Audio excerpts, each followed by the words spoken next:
Well, spice, or K2, is a legal incense, but its use is sending a growing number of people to the emergency room. Ava Wilhite tells us what age group is mostly affected. Ava?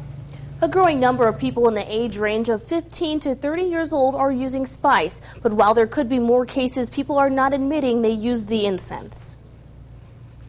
Spice, or K2, can be found at gas stations or tobacco stores as a legal incense. Warning labels read K2 is not for human consumption, but emergency room doctors say people are ignoring that warning. Probably within the last couple of weeks, I've probably seen a half dozen patients with symptoms that potentially could be related to them. Jill Grant is an emergency room physician at St. Elizabeth Central. She says there has been a spike in the number of spice-related cases, and patients are not willing to say what they ingested, even though spice is legal. A lot of people are looking for the highs that they would get with marijuana.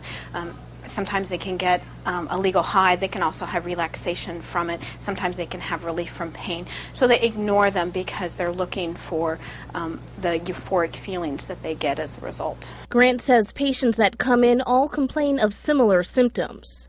Typically, people will come in with tachycardia, which is an elevated heart rate. They'll come in, they're sweaty, their blood pressures will be higher. I've actually had patients who will be hallucinating. I've had individuals who have had seizures as a result as well. Dr. Grant says long-term use can cause permanent harm to the body.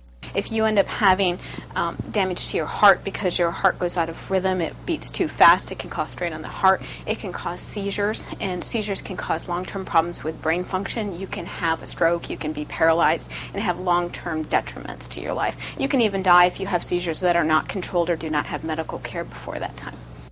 Dr. Grant says emergency physicians rely heavily on people admitting that they ingested spice so they can get the proper medical attention. Because spice is a synthetic drug, it will not show up on a drug screen. Ava Wilhite, News Channel 18.